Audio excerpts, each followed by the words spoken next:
નમસ્કાર, આપ જોઈ રહ્યા છો મંતવ્ય ન્યૂઝ અને સીધો સંવાદ સાથે હું રોનક મોઠવાડિયા.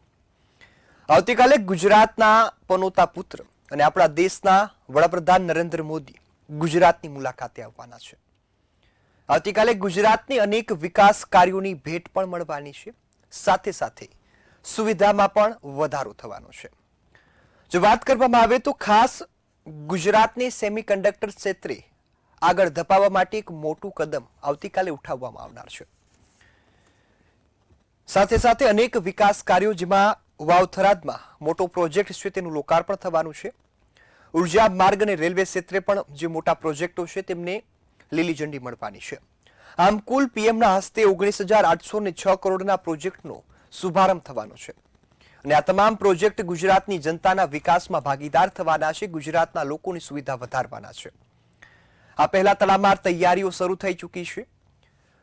જે જગ્યાએ જાહેર સભા થવાની છે ત્યાં પણ ચુસ્ત પોલીસ બંદોબસ્ત ગોઠવી દેવામાં આવ્યો છે.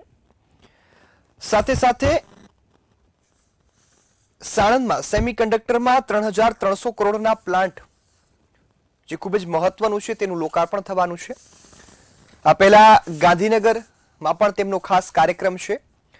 જૈન સમુદાયના મૂલ્યોને સંગ્રહ કરવા માટે એક મ્યુઝિયમ બનાવવામાં આવ્યું છે તેનું લોકાર્પણ થવાનું છે, જેમાં પણ વડાપ્રધાન ખાસ હાજરી આપશે. આ સાથે અમદાવાદ અને ગાંધીનગરના શહેરી વિકાસને વેગ મળવાનો છે. આમ તો વિકસિત ભારત 2047ના વિઝન સાથે સરકાર કામ કરી રહી છે અને તેને સાકાર કરવા માટેના તમામ પ્રયાસો થઈ રહ્યા છે. આ વચ્ચે હવે ગુજરાતમાં સ્થાનિક સ્વરાજ્યની ચૂંટણીઓ નજીક આવી રહી છે. એપ્રિલના પહેલા અથવા તો બીજા અઠવાડિયામાં ચૂંટણીઓ જાહેર થઈ જશે, તારીખ જાહેર થઈ જશે અને આ પહેલા ભાજપ, કોંગ્રેસ અને આમ આદમી પાર્ટી તમામ પાર્ટીઓ એક્શન મોડમાં આવી છે. આ પહેલા પણ વડાપ્રધાનની આ ખાસ મુલાકાતને રાજકીય રંગ પણ આપવામાં આવી રહ્યો છે. ત્યારે આ મુદ્દે આજે ચર્ચા કરવી છે ત્યારે મારી સાથે ગેસ્ટ પેનલમાં જોડાયા છે સ્નેહલભાઈ જોશી, ભાજપના નેતા છે, પાર્થભાઈ પટેલ જેવો કોંગ્રેસના નેતા છે અને મુકેશભાઈ ઓઝા જેવો ખાસ એક વિશ્લેષક તરીકે આપણી સાથે જોડાયા છે. આપ સૌ મહાનુભાવોનું મંતવ્ય ન્યૂઝ પર સ્વાગત છે. શરૂઆત સ્નેહલભાઈ હું આપનાથી કરીશ. વડાપ્રધાન મોદીની મુલાકાત ખાસ છે અને રાજકીય રંગ પણ અત્યારે દેખાઈ રહ્યો છે. કઈ રીતે જોઈ રહ્યા છો અને કેવા વિકાસ કાર્યોની ભેટ મળશે? આપણા રોનકભાઈ જી હા, આપણા દેશના યશસ્વી પ્રધાનમંત્રી આદરણીય નરેન્દ્ર મોદીજીનું આગમન કાલે ગુજરાતની ધરતી પર થઈ રહ્યું છે અને જેમ દર વખતે આપણે જાણીએ છીએ તેમ એ વિકાસ પુરુષ તરીકે ઓળખાયા છે અને ગુજરાતનો વિકાસ અને ગુજરાત બાદ આજે ભારતનો વિકાસ જે છે તેનો ડંકો આખા વિશ્વમાં વાગ્યો છે.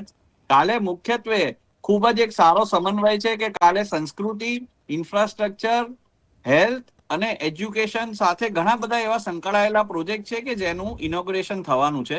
સૌથી પહેલું એક સમ્રાટ સંપ્રતિ મ્યુઝિયમ કે મહાવીર જયંતિના નિમિત્તે એ ખૂબ જ એક પુરાતત્વ જે વસ્તુઓ છે કે જે આખા વિશ્વની અંદર ખૂબ જ દુર્લભ છે એ પ્રકારના એની મૂર્તિઓ, સિક્કાઓ, એના જે જૂના જૂના લખાણ છે, મિનિએચર પેઇન્ટિંગ્સ છે, જૈન ધર્મના આ જે બધા જે વારસો છે એની જતન કરતું અને એને આગળ વધારતું આ એક સંકુલ જે છે કોબા ખાતે એનું ઉદ્ઘાટન કરવાના છે.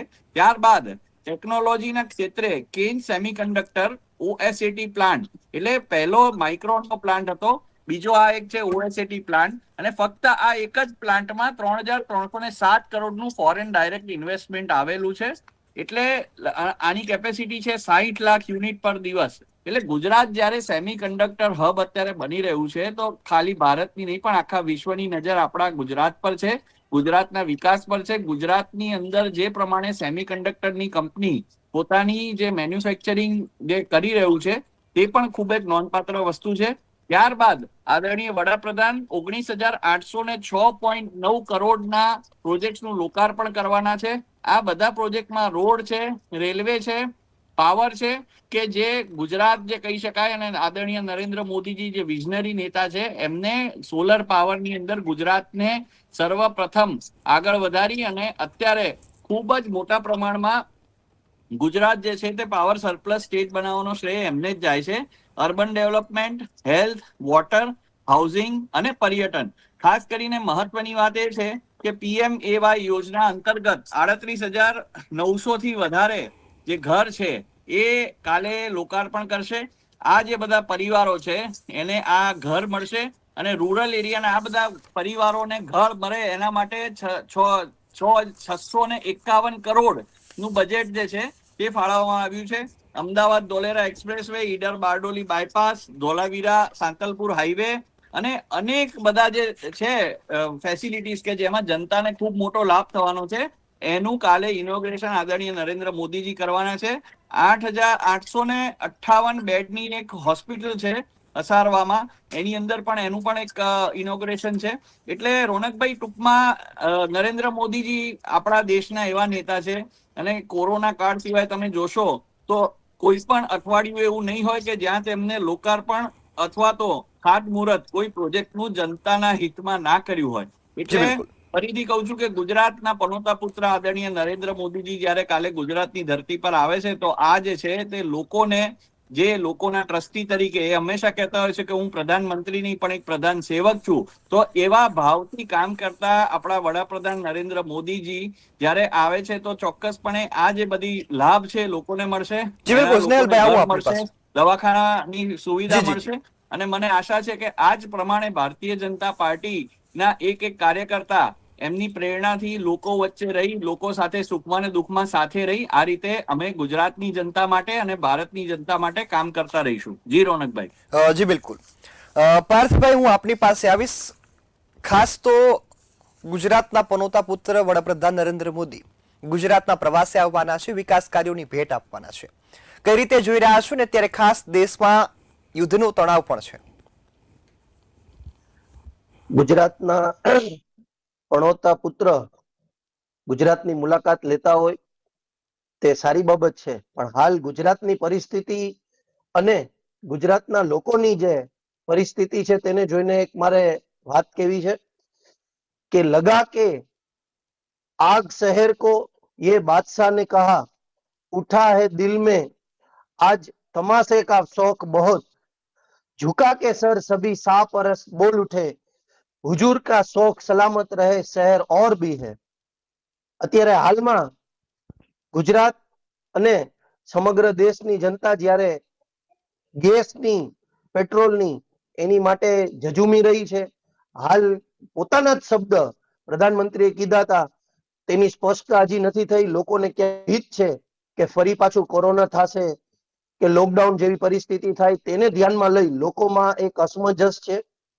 શું છે શું નહીં તેને સ્પષ્ટતા કરવી જોઈએ. રહી વાત ગુજરાતમાં આવી લોકાર્પણની ને હજારો કરોડોના ઉદ્ઘાટનની, આ એક ચૂંટણીલક્ષી પ્રોગ્રામ છે. 100% આપણે કહી શકીએ કે સ્થાનિક સ્વરાજની ચૂંટણી જ્યારે માથે છે એની જાહેરાત પહેલા લોકોને ક્યાંક ને ક્યાંક ફરી પાછા લલચાવી, લોભાવી, ક્યાંક એની વાતમાં લઈ અને ફરી પાછા જે 5 વર્ષ દરમિયાન જે ભાજપે લોકોને કુશાસન આપ્યું છે તે ક્યાંક ભૂલી જાય. વાત રહી રોડ રસ્તાની કરી, અત્યારે જે પ્રધાનમંત્રીનો રોડ હશે એને રીકાર્પેટ કરવામાં આવ્યો હશે. શું કામ? કે ત્યાં પ્રધાનમંત્રીને કોઈ ખાડા ખડબાથી ઝટકો ના આવે, તેને પરેશાની ના ભોગવવી પડે. તેની સામે વાસ્તવિકતામાં અત્યારે અડધું ગુજરાત ખાડા ખડબામાં પતી ગયું. જામનગર નહીં પણ સમગ્ર ગુજરાતના એક પણ રસ્તા સીધા 1 કિલોમીટર સુધી ખાડા ખડબા સિવાય મળતો નથી. આ વાસ્તવિકતા છે. બીજી બાજુ જોઈએ તો પ્રધાનમંત્રી આવે છે, જે અત્યારે વાત કરી કે આટલું ઉદ્ઘાટન થશે, આટલા કરોડનું છે, આ 100 ના ઉદ્ઘાટન થશે, એમાં ક્યાંય ગુજરાતના યુવાનોને રોજગાર મળે એવી વાત નથી. વાત તો દર વર્ષે 2 કરોડ રોજગારની વાત હતી, એ તો ક્યાંય આવતી નથી. બીજી બાજુ કે એક વાત એવી કાંઈક હતી કે હું તો દેશનો ચોકીદાર બનીને રહીશ, તો આ એવો તો કેવો ચોકીદાર ગુજરાતમાં આવી રહ્યો છે કે તેની માટે હજારો સરકારી બસો દોડશે સંખ્યા ભેગી કરવા માટે થઈને. ઘણા એવા રિમોટ સ્ટેશનોના ગામના રૂટ કરી દેવામાં આવશે, જ્યાં એસટી બસ સ્ટેન્ડ, જે ગુજરાતની બસો જાય તો ત્યાંના લોકોને એક ટ્રાન્સપોર્ટેશન મળતું હતું, એ 2 દિવસ માટે બંધ કરી દેવામાં આવશે. આ તો કેવો ચોકીદાર છે. રહી વાત બીજી કે જ્યારે હાલની પરિસ્થિતિમાં હમણાં થોડા દિવસ પહેલા જ દિલ્હીમાં આવી રીતે એરપોર્ટનું ઇનોગ્રેશન માટે ગયા હતા, તો સ્ટુડન્ટોને લાલચ દેવામાં આવી હતી કે તમે સભાની મુલાકાત લો, ત્યાં હાજરી આપો, તમારી 2 દિવસની એટેન્ડન્સ ભરી દેવામાં આવશે. આવી રીતે તમે સભામાં લોકોની સંખ્યા દેખાડી, લલચાવીને સંખ્યા ભેગી કરો છો. વાસ્તવિકતામાં પબ્લિકને ખબર પડી ગઈ છે કે આ પ્રધાનમંત્રી માત્ર ને માત્ર એક પ્રચાર મંત્રી રહી ચૂક્યા છે. જ્યાં ચૂંટણી હોય ત્યાં પ્રચારમાં ઓલવેઝ ઇન ઇલેક્શન મોડ. ક્યારેય એડમિનિસ્ટ્રેટિવ મોડમાં તમે છો નહીં.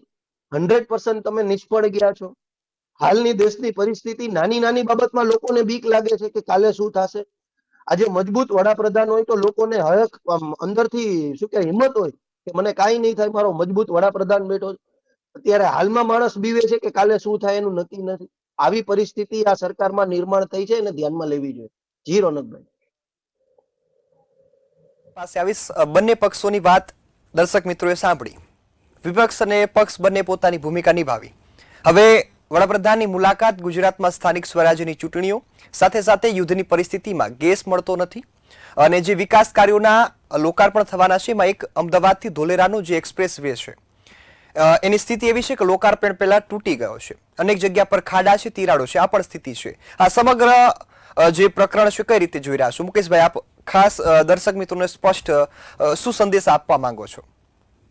પીએમ નું આગમનને આપણે વધાવીએ. આપણા ગુજરાતના જ પ્રધાનમંત્રી છે, એ ગૌરવની વાત છે.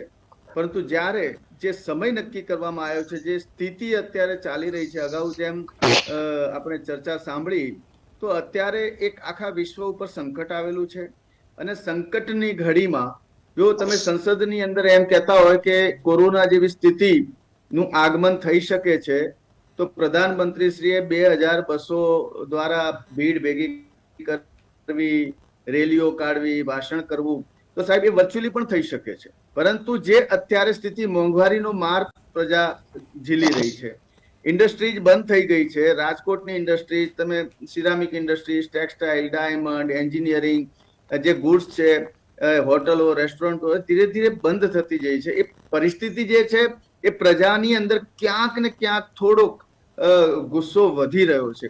આવી સ્થિતિ દરમિયાન જે યોજનાઓ લાવી રહી છે એ સારી બાબત છે. ગુજરાત માટે સારી જ બાબત છે, દેશ માટે પણ સારી બાબત છે. પણ 5 રાજ્યોની અંદર જયારે ચૂંટણી ચાલતી હોય એટલે પ્રધાનમંત્રી શ્રી સતત પ્રજાના ટીવીમાં, સોશિયલ મીડિયામાં પોતાનો મેસેજ આપવા માટે એ સતત વ્યસ્ત રહેતા હોય છે. અમને આનંદ એ વાતનો છે કે પ્રધાનમંત્રી સતત વ્યસ્ત રહે છે, સતત મસ્ત રહે છે અને દેશ માટે કાર્ય કરે છે. એ બાબતે આપણે કોઈ શંકા વ્યક્ત કરતા નથી પ્રધાનમંત્રી ઉપર.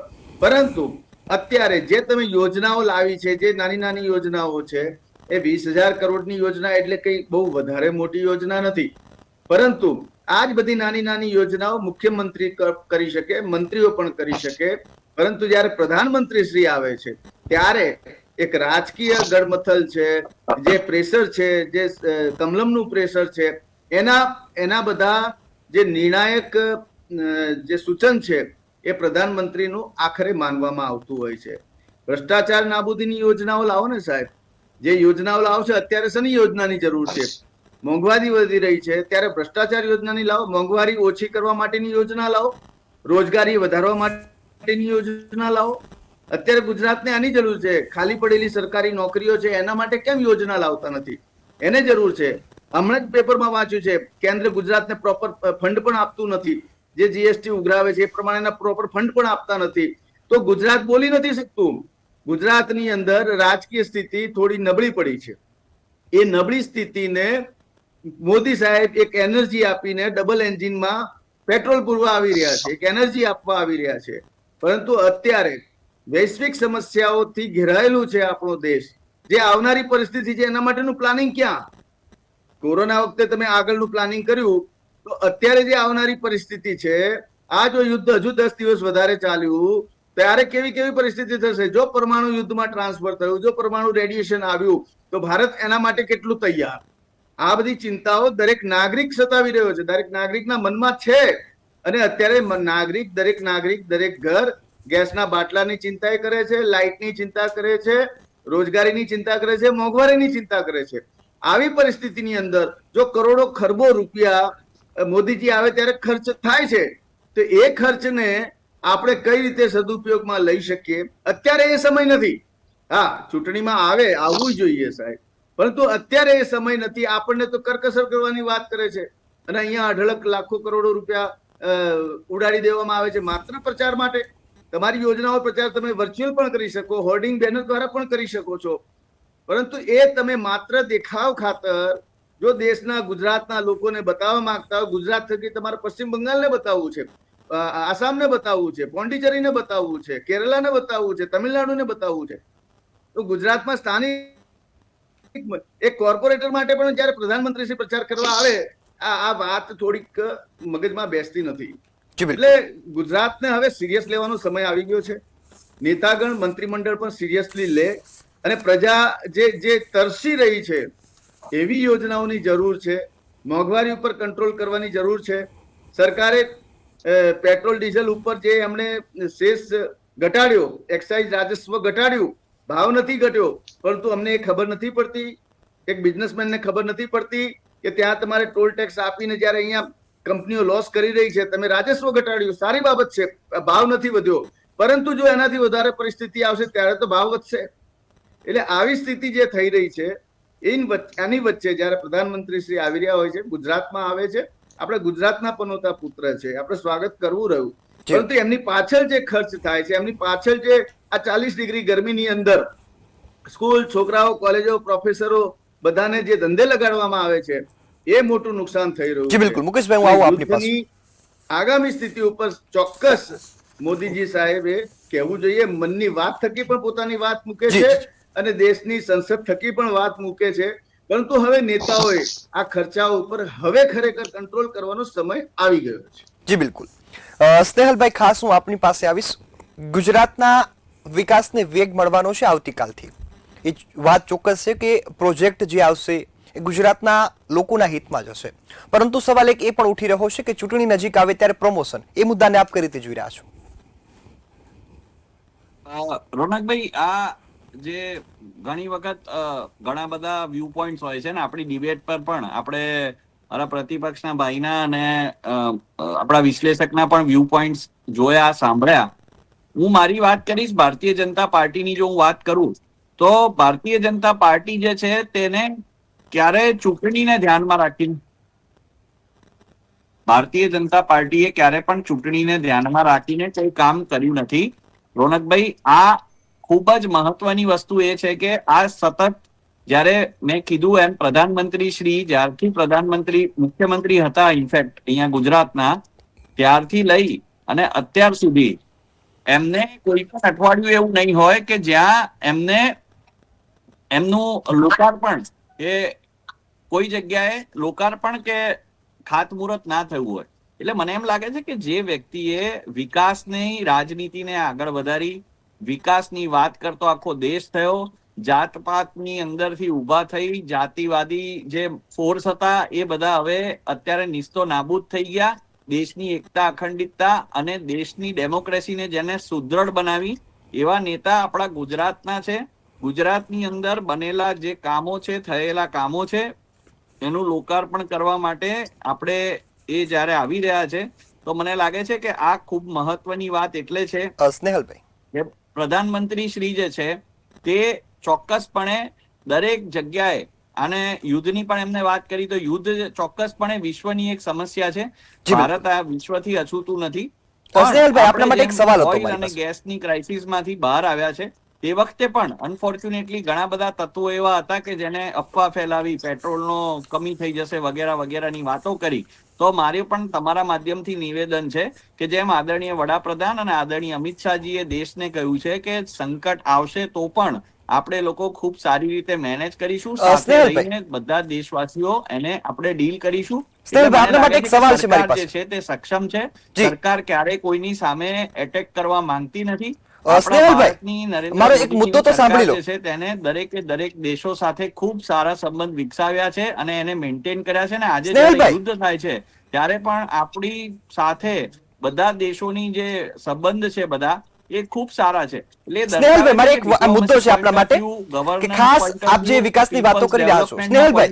રોડ, રસ્તા, ઇન્ફ્રાસ્ટ્રક્ચર દરેક જગ્યાએ જનતા જે છે તે મોદી સરકારને ફૂલ માર્ક્સ આપી રહી છે. આગામી સમયમાં પણ આ પ્રમાણે એમને ખૂબ સારો પ્રતિસાદ મળશે. અમારી ભારતીય જનતા પાર્ટીની સરકારો જ્યાં છે ત્યાં અમારા પેજ પ્રમુખ થી લઈ અને અમારા પ્રદેશ અધ્યક્ષ સુધી દરેક વ્યક્તિ એક કાર્યકર્તા હું આવું તરીકે આપણી પાસે, લોકોની સ્નેહલભાઈ. વચ્ચે રહી લોકોની સમસ્યા સમજીને કામ કરે છે. સ્નેહલભાઈ, મારો અવાજ આવતો હોય તો આપને એક પ્રશ્ન છે કે વડાપ્રધાન મોદીનો ડ્રીમ પ્રોજેક્ટ એટલે કે અમદાવાદ ધોલેરા એક્સપ્રેસવે, એની સ્થિતિ કદાચ આપ જાણો છો અત્યારે? શું અને- મને ફરીથી પ્રશ્ન કહેશો? કે વડાપ્રધાન નરેન્દ્ર મોદીનો ડ્રીમ પ્રોજેક્ટ એટલે કે અમદાવાદથી જે ધોલેરાનો એક્સપ્રેસવે છે એની સ્થિતિ અત્યારે આપ જાણો છો? જો રોનકભાઈ, હું તમને ફરીથી કહું છું કે એ ઇન્ફ્રાસ્ટ્રક્ચર, રોડ, રસ્તાની જો વાત હોય તો ગુજરાત જે છે તે પાયોનિયર છે. આ પહેલી વાત છે. બીજી વાત છે કે સ્પેસિફિક જ્યારે માણસ કામ કરે છે, જ્યારે ઇન્ફ્રાસ્ટ્રક્ચર પ્રોજેક્ટ થાય છે, તો આ કોઈ નાના બજેટ વાળા નથી હોતા. આ કાલની જ આપણે જો તમે વાત કરો રોનકભાઈ, જી, હું આપની પાસે એ આપણે આવતીકાલનો મુદ્દો છોડી દઈએ, અત્યારે હું આવું આપની પાસે. 19,800 કરોડનું બજેટ છે. સ્નેહલભાઈ, એ મુદ્દા આપણે અત્યારે ગ્રાફિક્સ પણ ચાલી રહ્યા છે, હું આપની પાસે ફરીથી આવીશ. પાર્થભાઈ, ખાસ જે ડ્રીમ પ્રોજેક્ટ હતો, પરંતુ અત્યારે એ વડાપ્રધાન મોદીના ખૂબ સરસ એમનો ભાવ હતો કે હું ગુજરાતની જનતાને કંઈક સેવારૂપી એ રોડ આપું, પરંતુ અત્યારે સ્થિતિ એવી છે કે રોડમાં થીગડા મારવાની ફરજ પડી છે અને એક જગ્યાએ રોડ તૂટી ચૂક્યો છે, એક્સપ્રેસવે છે. રસ્તા પર ડ્રિંક એન્ડ ડ્રાઈવ ન કરવા માટે કે દારૂ પીને ગાડી ન ચલાવો એના પોસ્ટર છે, એટલે ગુજરાતમાં દારૂબંધીના ધજાગરા ત્યાં ઉડ્યા. ફરી એક મુદ્દો કે અનેક જગ્યા પર બોર્ડ મારેલા છે, તેમાં કિલોમીટર ખોટા લખેલા છે, લોકો મિસગાઈડ થાય છે. એટલે કે વડાપ્રધાનનું સપનું છે કે ગુજરાતની સેવા આપવું, પરંતુ નીચેના અધિકારીઓ સાર્થક નથી થવા દેતા, તો ભ્રષ્ટાચાર સાર્થક નથી થવા દેતું. આ મુદ્દાને કઈ રીતે જોઈ રહ્યા છો? મેં જે પહેલા જ કીધું કે પ્રધાનમંત્રી અને સમગ્ર ભારતીય જનતા પાર્ટીના ચૂંટાયેલી પાંખ ઓલવેઝ ઇન ઇલેક્શન મોડ, હંમેશા માટે ઇલેક્શન મોડમાં હોય છે, ક્યાંય એડમિનિસ્ટ્રેટિવ મોડમાં છે નહીં. એનું ઉત્કૃષ્ટ ઉદાહરણ જે આ તમે કીધું ધોલેરા વાળો માર્ગ છે, એ લોકોએ આ જે ગ્રાન્ટ આપે છે, એમ કે છે કે આટલી ઉદ્ઘાટન કર્યું, આના ખાતમુહૂર્ત કર્યા, આના લોકાર્પણ કર્યા, એ તમે માત્ર ને માત્ર પ્રજાને દેખાડવા માટે થઈને કે મેં આ કર્યું, આ ફિગર આઉટ કેલ્ક્યુલેટરમાં ના સમય એવા આંકડાઓ દેખાડી લોકોને ક્યાંય ભય ભ્રમિત કરવામાં આવે છે. કામ કેવું થયું એ જોતા નથી. હાલ જામનગરની ગુજરાતની જે વાત ચાલે છે, તો કલ્ચર યોજનાની તો ક્યાંય વાત જ નથી થતી. તમારે ગુજરાતના ડેવલપમેન્ટ માટેનું કરવું હોય તો સૌરાષ્ટ્ર આખું એનાથી પ્રભાવિત થઈ શકશે. એવા પ્રોજેક્ટો ક્યાંય છે નહીં તમારા. રહી વાત બીજી કે ભાઈ જે કઈ બી ઇન્ફ્રાસ્ટ્રક્ચર છે, જે ગુજરાત એમ કે છે કે અવ્વલ નંબરે છે, અવ્વલ નંબરે ભ્રષ્ટાચારમાં છે. દર 2 દિવસે એક પુલ તૂટે છે, ક્યાંક ને ક્યાંક રોડમાં ગાબડા પડ્યા હોય છે. છેલ્લા સમયમાં તમે એક્સિડન્ટના જેટલા એક્સિડન્ટ થયા હોય એના કારણો જુઓ. તમે વધુ પડતા લૂપ હોલ્સ આવશે ગવર્મેન્ટના, કેમ કે રોડ રસ્તાઓ ખરાબ છે, ક્યાંક સિગ્નલ પ્રોપર નથી, ક્યાંક કોઈ રિફ્લેક્ટર નથી લગાડવામાં આવ્યા, તમે મને ક્યાંક કહો, પ્રોપર ડિવાઈડર નથી. અનુપાત કહો. હલો, એટલે ક્યાંય ને ક્યાંય સરકાર પોતે મસ્ત જાહેરાતોમાં વ્યસ્ત છે. તમને દર અડધી કલાકે કે 15 મિનિટે શું કે કિલોમીટર 2 કિલોમીટરે મોદી સાહેબનો મસ્ત મોટો ફોટો હશે, નાનકડો એવો આપણા સીએમ સાહેબનો ફોટો હશે. પ્રચાર પ્રસારમાંથી બારે નીકળી ખાસ લોકોને જે સ્નેહલભાઈને વાત પૂરી કરવા દો, આવું ઉપર ધ્યાન દે. ભાઈ સાહેબ, સરકારે તમને પબ્લિકે બહુ સારું મેન્ડેટ આપ્યું છે. પબ્લિક તમારી સાથે છે, દેશના પ્રધાનમંત્રીના ફોટાથી જો તમને તકલીફ હોય તો તમારા જેવા લોકોને અમારે શું ટેગ આપવો, શું ટાઇટલ આપવું, સ્નેહલભાઈ, અમને પણ નથી ખબર પડતી. તમે સ્નેહલભાઈ, પોલિટિકલ મોડમાં તમે છો.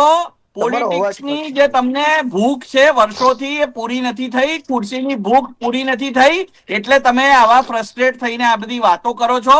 તમને જી, મોદીજીના સ્નેહલભાઈ. ફોટા પણ સહન નથી થતા, કારણ જી, કે સ્નેહલભાઈ. ભારતના પ્રધાનમંત્રીનો પણ ફોટો જો તમારે ખાસ સહન મુકેશભાઈ, ના હું થતો આપની પાસે હોય આવવા તો માંગીશ. એ ખૂબ દુઃખદ વાત છે. નાગરિક તરીકે મુકેશભાઈ, પણ ખાસ મને જે લાગે છે કે આ અત્યારે ખૂબ મુદ્દો દુઃખદ છે, વાત છે. ચૂંટણી તમે લક્ષી. મહેરબાની કરીને ઇટાલિયન સ્થાનિક ચશ્મા સ્વરાજ્યની કાઢો, ચૂંટણીમાં ભારતીય ભારતીય બનો, જનતાએ શું લોકોની ધ્યાનમાં વચ્ચે રાખવાનું? જાઓ, લોકો સાથે રહો, તો વિનંતી તમને કરીશ ખબર કે પડશે સ્નેહલભાઈનો અવાજ કે દાઉદ આજે કાલે જે ઘર ગુજરાત આપવાના છે, ભાઈ તમે સમજો, ક્યાંક ને ક્યાંક કાલે દેશ- જી, આપ જે બંનેને હું છે રોકીશ. 38,000 લોકોને પોતાનું મુકેશભાઈ, ઘર સવાલ આપને છે મળશે. સીધો. જે રૂરલ એરિયામાં ગરીબ બોલો, લોકોને પોતાના બોલો. ઘર કે મળશે, સ્થાનિક તો સ્વરાજ્યની આનો તમને ચૂંટણીમાં આ આનંદ વખતે ગુજરાતની નથી, જનતાએ આની શું તમને ધ્યાનમાં ખુશી રાખવાનું? નથી, આની તમે વાત નથી કરતા. ફક્ત તમારો જૂનો જી, જી. એજન્ડા લઈ સ્નેહલભાઈ, 100 વાત એમને વાર પૂરી કરવા દો. હારેલા નેતા, જે 100 વાર હારવાની નજીક પહોંચેલા છે, એવા નેતાના નેતૃત્વમાં તમે આ સ્નેહલભાઈ, દેશને લઈને દોડો આપનો છો. હું આપને રોકવા માંગીશ. સમય આપણો બગડે છે. ગુજરાતના ગરીબોની ચિંતા કરી, હાઈવે રોડ જ્યાં પણ તૂટ્યા છે અમે રિપેર કરીએ છીએ, પણ જેટલા બન્યા એની વિનંતી તમે કરીશ વાત કે કરી, સ્નેહલભાઈનો ઓડિયો તમે ડાઉન કોઈ કરવા પણ માટે. જગ્યાએ કોઈ પોઝિટિવ વાત કરતા નથી. મુકેશભાઈ, સવાલ આપને છે, સ્થાનિક સ્વરાજ્યની ચૂંટણીમાં ગુજરાતની જનતાએ શું ધ્યાનમાં રાખવું કોઈ પણ લાલચમાં આવ્યા વગર? લગભગ 2 કરોડ લોકો આ મતદારનો ઉપયોગ કરશે ગુજરાતની અંદર, અને સ્થાનિક સ્વરાજ્યની ચૂંટણીની અંદર અત્યારના હાલના જે શહેરીના જે પ્રશ્નો છે એ ખાસ પ્રશ્નો ઉપર જ્યાં પુલ બંધાય છે, તૂટે છે, એના ઉપર પ્રજાએ વોચ રાખવાની જરૂર છે. જે પ્રમાણે ટ્રાફિકના ઇસ્યુ છે એ ટ્રાફિકના ઇસ્યુ વધતા ગયા છે, ઘટતા નથી ગયા.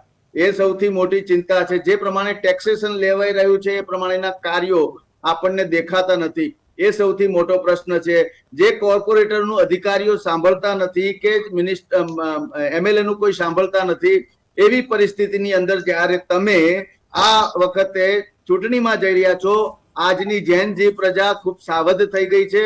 આજની પ્રજા પાસે સમય નથી, એટલે તમે એક રાજકીય વૃત્તિ દ્વારા મતાધિકાર લઈ અને શાસન બનાવવા માંગો છો, પરંતુ પ્રજાની પીડા જ્યારે તમે સમજશો ત્યારે તમને ખ્યાલ આવશે. આજ ગુજરાતે ખ્યાતિકાંડ પણ જોયું છે, આજ ગુજરાતે સોશિયલ ક્રાઇમ પણ જોયું છે, આજ ગુજરાતે આપણી જે તકલીફો પડી રહી છે જેના આંકડા સતત વધી રહ્યા છે. આવી સમસ્યાની અંદર એક જ્યારે કોર્પોરેટર હોય કે MLA હોય કે મંત્રી હોય, એમની એક જવાબદેહી બને છે, જવાબ આપવાનું બને છે કે આ ગુજરાત સુશાસન પ્રણાલી હોવી જોઈએ. આજે જે પ્રમાણેના પ્રશ્નો ગુજરાતને સતત સતાવતા રહ્યા છે, ગુજરાતને કેન્દ્ર તરફથી ફંડ મળતું નથી, ગુજરાતની અંદર જે પ્રમાણેના રોજગારી ભરાતી નથી. આપણે સ્પીપાની અંદર 65% રિઝલ્ટ લાવીએ છીએ, પરંતુ ભરતી પ્રક્રિયા હજુ અધૂરું રહ્યું છે. એના કારણે જે ભ્રષ્ટાચારનો વ્યાપ વધ્યો છે, આજે FIR સીધી રીતે લખાતી નથી, જે પ્રમાણેના ભ્રષ્ટાચાર વધ્યો છે એના ઉપર કાર્ય કરવાની, એના ઉપર જવાબ કેટલાય મહિનાઓ વર્ષો સુધી એની વાત કરો. એટલે ભ્રષ્ટાચારની મહેરબાની કરીને કોંગ્રેસ વાત ના કરે. એવા પગલા ભર્યા કે જેની અંદર આપણો યુવા આત્મનિર્ભર થાય, એવી અત્યાર સુધી આપણને પરિસ્થિતિ દેખાતી નથી. પરંતુ હવે બેરોજગારીનો આંક સતત વધી રહ્યો છે, એટલા માટે હવે પછીની જે પ્રજા જે વોટ આપે છે એમની પાસે સક્ષમ નેતા નથી, સક્ષમ વિપક્ષ નથી. આવી પરિસ્થિતિની અંદર જ્યારે ભારતીય જનતા પાર્ટી જો જીતી જતી હોય તો એમને ગૌરવ લેવા જેવી બાબત નથી. જી બિલકુલ, ખાસ સમયની મર્યાદા છે એટલે કાર્યક્રમ અહીં સમાપ્ત કરવો પડશે. આપ સૌ અમારી સાથે જોડાયા, મહત્વના મુદ્દા પર ખૂબ સરસ ચર્ચા કરી, એ બદલ આપનો ખૂબ ખૂબ આભાર. તો આવતીકાલે ગુજરાતના પનોતા પુત્ર અને દેશના વડાપ્રધાન ગુજરાત આવવાના છે અને ગુજરાતને એક નવી વિકાસની ભેટ પણ આપવાના છે. હું પણ માનું છું ને તમારે પણ માનવું પડશે કે વડાપ્રધાન ગુજરાતના વિકાસ માટે અને ગુજરાતના લોકોના વિકાસ માટે હંમેશા તત્પર રહે છે, પરંતુ એમના સપનાઓને તોડવામાં નીચેના અધિકારીઓ અથવા તો નીચેના નેતાઓ ખૂબ મહત્વની ભૂમિકા ભજવે છે, તેમના સપના ચકનાચૂર કરી નાખે છે. તેનું ઉત્તમ ઉદાહરણ છે અમદાવાદથી ધોલેરાનો એક્સપ્રેસ વે. આવા અનેક ઉદાહરણો ગુજરાતમાં છે વડાપ્રધાનના સપના તોડવાના, કે અંદરના જ કોઈ વ્યક્તિ એમના સપના તોડે છે, કામ હલકું કરે છે અને પ્રજામાં એમની છબી ખરડાય છે. આશા છે કે આગામી સમયમાં આ બાબતની ધ્યાનમાં લેવામાં આવશે, ગુજરાતના વિકાસની વધુ મજબૂત બનાવવામાં આવશે અને વધુ સારા પગલા લેવામાં આવશે. આ આશા સાથે અહીં કાર્યક્રમ સમાપ્ત કરીએ છીએ. ફરીથી મળીશું એક નવા મુદ્દા સાથે. ત્યાં સુધી મને રજા આપશો. નમસ્કાર.